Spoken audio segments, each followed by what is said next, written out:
Hello, everyone. So I found this article a couple days ago about Apple working on some brain control accessibility features with their like Apple Vision Pro and stuff like that, which I find kind of interesting. And we're right around the corner of this. But a standard for brain implants that would allow disabled people to control devices such as iPhones and Apple Vision Pro could be available for developers this year. Well, that's where it always starts with the medical world and the disabled people. But I mean, everyone's gonna want this.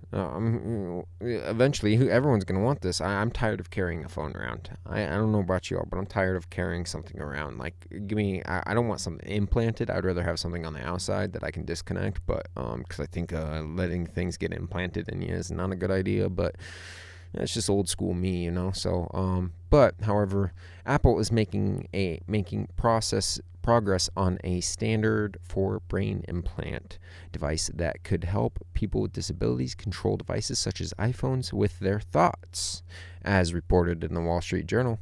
Apple has plans to release that standard to other developers later this year. The company has partnered with Synchron,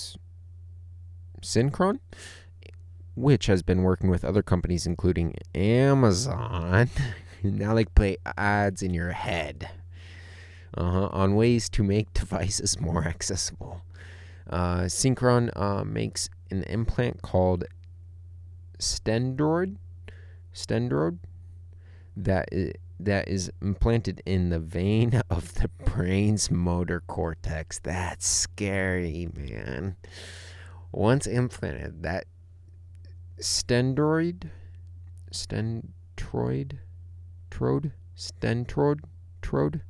can read brain signals and translate that to brain movement on devices including iPhones, iPads, and Apple Vision Pro VR headset. We're here, y'all. We are here in the future. A patient with ALS last year was testing the Synchron technology, was able to navigate menus in the Vision Pro device and use it to experience the Swiss Alps in VR.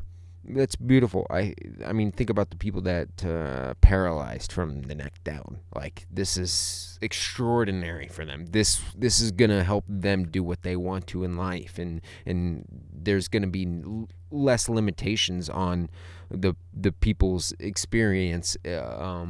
Where things were limited on their body before and like their upbringing, but now the technology is leveling the game. So if these like Stephen Hawking, more people like that will have more available processes to let out their thoughts, their ideas, their concepts, and just things that come to them as they're an antenna, which they, if they have less time to focus on their body, they have more time to focus on their mind, their ideas, and things like that. I think this will really, really change the game, where disabled people are like slowly going to be able to catch up, which is awesome. We all kind of want that. It's a great thing. But it won't stop there. It never will. It'll continue until this is in order to get a job, you will have to have this. This will be the thing. Your banking will be here, your passwords will be here, like everything will be in the implant. And that's the future. I mean, every sci-fi has warned us about this. It's inedible. It's part of the combining of nature and technology into one that creates a sentient being that is uh, extraordinary, let's just say. So I don't really have we don't really have words for a lot of these concepts that we haven't come across yet. We're starting to, as the vocabulary opens up more. But it's just an interesting time, I feel like. Synchron has also been working on ways to use interface with Chat GPT. So the AI is now in your head, which is crazy.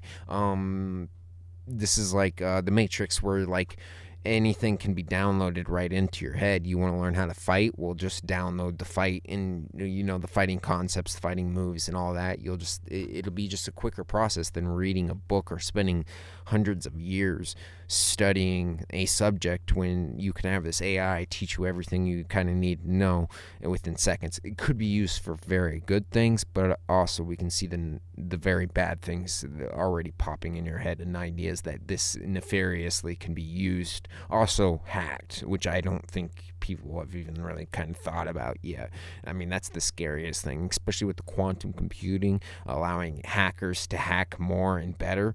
This is in having a brain implanted into you. This kind of get a little scary. You know what I'm saying? Like, I mean, if you wanted to build an army or something, to take all, like, it's kind of scary here, this is like iRobot, so, but let's continue on this. Although Apple is planning to release its standards, it may be a while before this kind of technology is made by Synchron and Elon Musk's brain interface company Neuralink reach a mass audience of those who need it. It'll be interesting. I think Apple will want to try to catch up, but I think Elon Musk is kind of already ahead of this game. He's been in the game for a while working on this, and I think I think he might be on more of the cusp of everything. I'm sure there'll be other companies that pop up here and there and want to try and do the same things, but it's from what it's seeming, Neuralink's kind of winning the race in this one.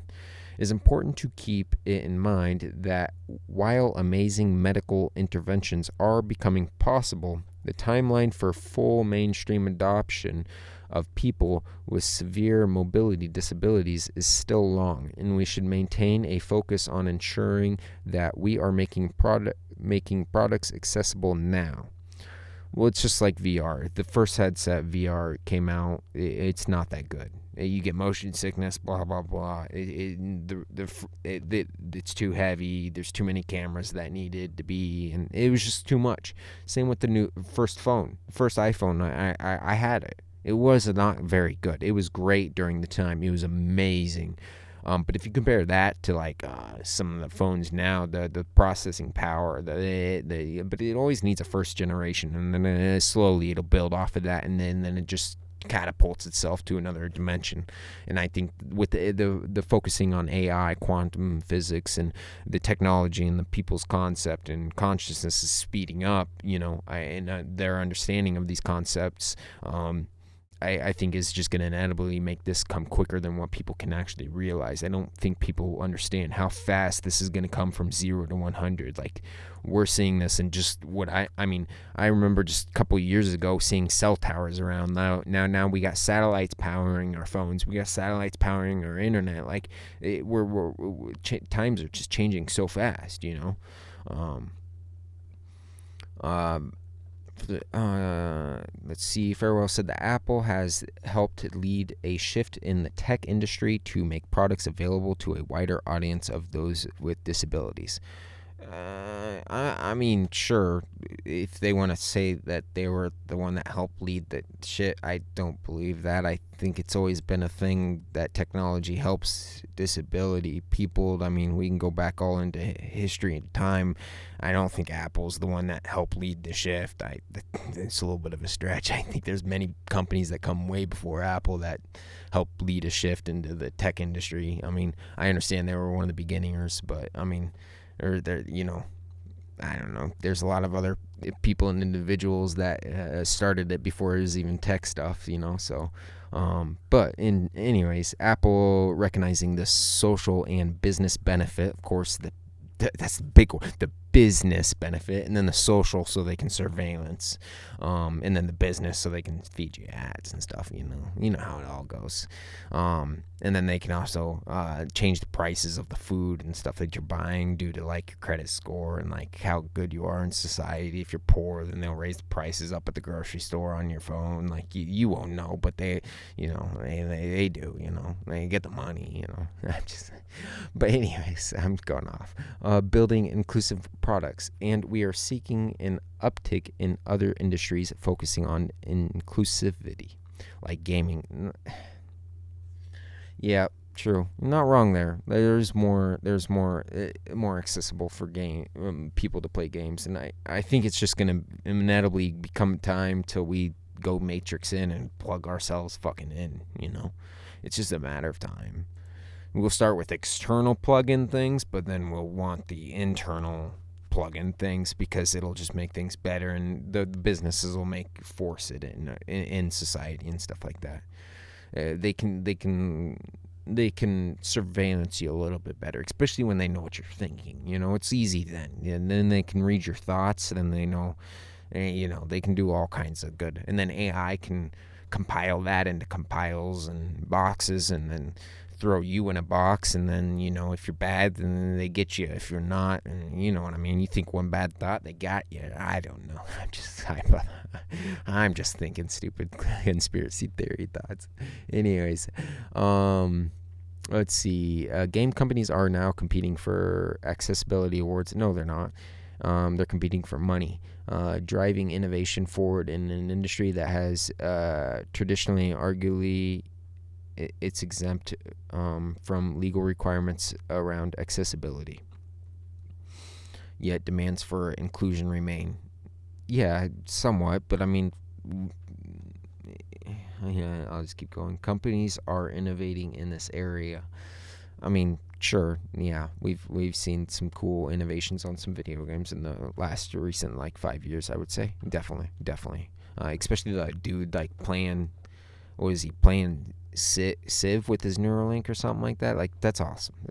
I have a family friend that's paralyzed from the neck down, and he's from the waist down, and he's a little messed up in the arm area, but he plays video games. He's got a cool controller and shit like that, and he more accessible to him is greater, in my opinion. I've seen people struggle, and more the better. But we cannot forget about the people that already do play the video games. As much as you want to make these accessible, you need to focus more on the game itself and not just making it for everyone. Because when you make it for everyone, it's for no one in a way. So we encourage more organizations to involve people with disabilities at every stage of the product development life cycle. Well, meaning that they see more opportunity for more money. From early conceptual research, from both formal and informal usability testing with assistive technologies. We'd also encourage more companies, especially those leading in consumer tech, to collaborate with accessibility experts and disability communities from the outset. Real-world feedback and testing can uncover critical, usable issues that internal teams and automated tools will miss. It's interesting. So I just kind of, same thing over here. I'm always checking Hathaway's company over here. He keep up on this newsroom here, and this kind of tells you everything that's happening in the world, and they even reported on it too. And I thought this was interesting. Just how many different companies were kind of getting into this. CEO and co-founder of so the co-founder and CEO is Dr. Tom Oxley. Interesting. This marks a defining moment for human-device interaction. BCI is more than an accessible tool. It's next generation interface layer. He knows. He gets it. It's the next thing. People are tired of phones. Phones were cool 20 years ago. They were great. But it's been 20 years. It's time for something new. It's time for something fresh, and this is the fresh. I always thought maybe it'd be like a contact lens. I thought that would be always pretty cool, where you'd put contacts in, and then it'd be external, and then it'd be just right over your eye, so you could see it, and then you control it with your eye movements, and probably use some waves to connect more with some brain activity, but it'd be external, something that you kind of take out. I think that would be pretty cool. I did see another thing where it's around the ears. It's and it uses what do they use? Ultrasound waves to interface with the brain and stuff like that. So I find that kind of cool, where it's not implanted, but I mean the implants are going to be more the thing. It's just us becoming more cyberpunks, cyborg, so. But they kind of go over the same thing.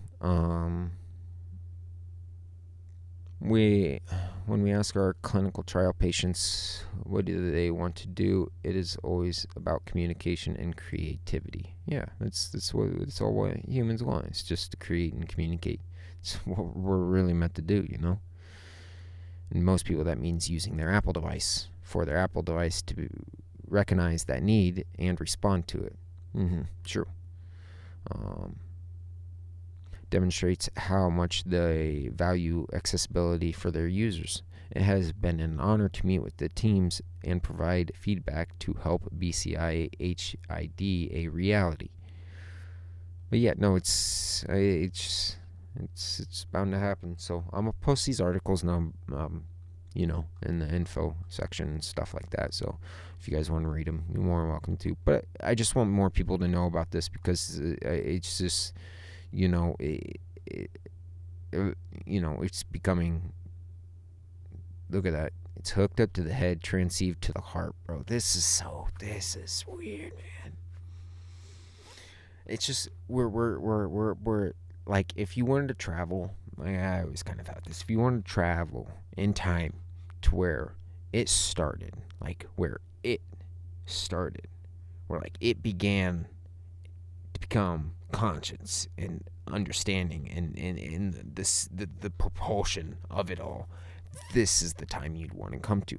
Right when the devices started to become, right when technology became, right when we started seeing computers, and cell phones and just these innovative tech just become what they were, now to the level of we're getting implants, we're getting RIFD chips, we're getting Bitcoin, we're getting quantum physics, we're getting space news.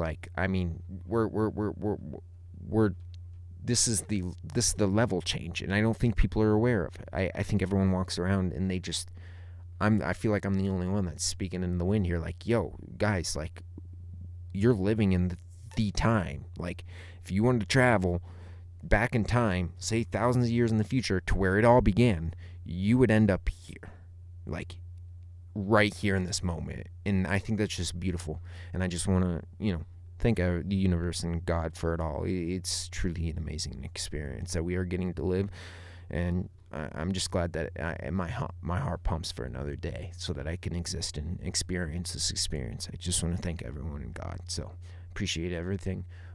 I will see you all in another video. Have a good day. All right. Bye-bye. Bye-bye.